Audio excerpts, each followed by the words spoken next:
Hey, what's up guys? Tony here, and you are watching something different. This is not the V8 Supercars. This is some Carburetor Cup. And this is something that Tim kind of really brought me into. He does that a lot apparently. But he just started recently thinking about running the Carburetor Cup just for shits and giggles, you know? And I've run it a couple of times, and it's never really been something that tickled my fancy, mainly because usually what happens is you get wrecked out by somebody. There's usually somebody who can't hold a line and they wreck the whole field, and that has been me in the past before. I'll be honest, there's a video on my channel, if you look for it, I think it's called Mistakes Were Made or something like that, but I was in I think it was at Daytona. Anyways, it was a night track, and I wrecked the whole field. It was bad. Like, I hit the bump and the car just like went left on me, and I was in the middle lane and went down to the guy to my left, and I wrecked the whole field. And needless to say, absolutely nobody was happy with me, and I felt like a dick. I think that was pretty much the last time I touched Carburetor Cup. But what I can say is that I'm actually having a lot more fun with it than I thought. Now, here's the thing, and this is where kind of this may go. I'm not sure. This is more like a free commentary. I don't really have anything planned sort of off the top of my head. I really do want to get into running some oval.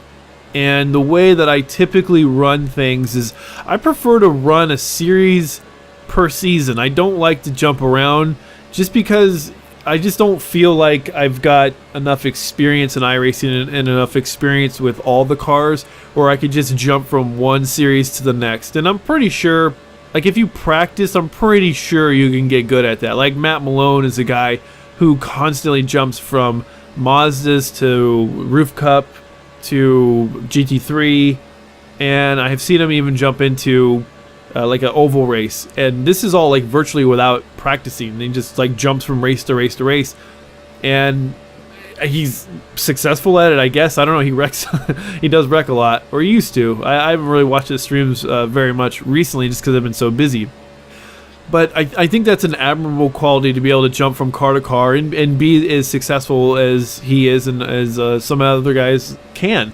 But it just doesn't work for me. I'm just not that naturally gifted at racing. I am a guy that has to practice hard. I have to practice often if I want to be like good. I never really find myself the leader of the pack very often, and I feel very comfortable if I'm doing it in road. And not really. If I found myself the leader in the V8 Supercars, I would not be very comfortable at all. I would probably panic and I would probably wreck. But the one thing that I'd like to say is I really want to get around to running a full season of oval. And if it doesn't happen this season, which I doubt it'll happen, just because I'm spending so much time focusing my efforts on the V8 Supercar, it might be next season. And I think they're not mutually exclusive. I can run one and I can run the other because it's two different kind of racing. The issue that I have, and I don't know about you guys, you can chime in if you want, but the issue that I tend to have is that if I race one road car and I jump into another road car, the tendencies from road car A seem to trickle down or sort of find their way into road car B. And that was pretty obvious with a couple of the tracks last season when with the V8 Supercar, with Phillip Island for one, and Road America was the other track. Those two tracks where I would have the GT3 mentality leak into the V8 Supercar, and it was really hard to break those habits. So for me, it's a lot of muscle memory, and it comes from my years of playing baseball.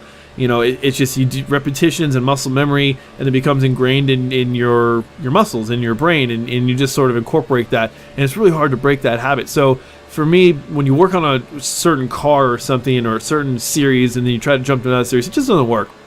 But oval, I think, is the exception, because I ran probably about a half of a season, like 4 to 6 races, I think it was, of Indy oval, and I really like Indy oval. Like, I really can't stand, to be honest, this sounds really bad, but I really have a hard time with like NASCAR, like trucks and the sprint cars and the Class B cars, and I own those cars.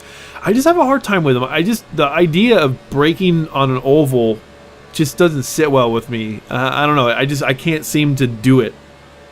But Indy Oval is really fun because you're just like flat out all the time. And I think for me, that's what I do like about the Carb Cup, sort of to come full circle, is that it's wide open all the time, and it's about positioning and drafting and car control, and that's what I really do enjoy about the Carb Cup. And so if I ever was to get into a situation or into a headspace or just had this desire to run like Sprint Cup cars, I would probably only want to run the super speedways, just because I just want to go fast. I want to run in a pack. That's exciting for me. The slower, smaller tracks like Phoenix, like when I was racing in that what was it? It was like the Monster Energy League or whatever, like last season or the season before. I think it was 2 seasons ago now. I just didn't have that much fun with it because it's a difficult kind of racing, and it's not the difficult racing turns me off. I don't mind the difficulty. It's just that it seems so foreign to me, and I just don't get it. Like there's just something about it doesn't click. But Indy cars are awesome. I love them, and I like the super speedways of the Sprint Cup cars. So I don't know. Maybe I'll be doing a little bit more Carb Cup here, and I think maybe in the season 2 perhaps. I don't know, but I don't know. Maybe I'll look at what's coming up in the season for Indy Oval, because I would like to run Oval again. I do have a lot of fun running Oval, Indy Oval. It is a lot of fun, and it's difficult, and like dealing with the aero tight or AKA aero push. It's an interesting sort of difficulty. You know, it throws a wrench in there, and it gets you to think about aerodynamics a little bit more, and all the stuff that you never really consider, because you're just like, go faster, push foot on pedal, go. But I'm kind of curious to know from you guys in the comment section, do you guys have a hard time switching from series to series? And you know, do you concurrently run Oval and Road at the same time? Because it's just, for me, I could do the Oval and Road. That's no problem. I've done it before, and I'd like to do it again. But like I said, I'm spending so much time on the V8 Supercar because it's such a difficult car. I think once I get to a point where I feel comfortable on all the tracks, because like this week's track, or on Park, I've raced it one time before, and that was like in a global challenge with a Kia.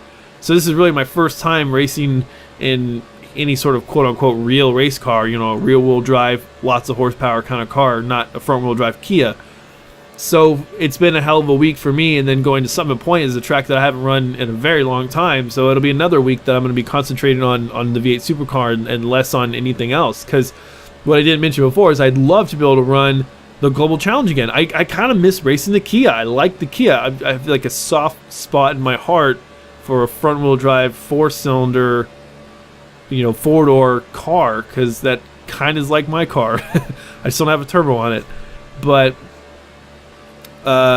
basically, I guess what I'm trying to get around to asking again, to sort of reiterate my question, is can you guys do this? Are you good at that? Can you bounce back and forth from different road series without any sort of negative impact? And if so, how did you do it? Did you do it? Was it because you're able to just practice so hard that you got good at it, or was it just sort of came natural, or do you just sort of accept that, you know, there are flaws, you know, you don't have any one mastery, you don't have a single mastery of any one particular series or car?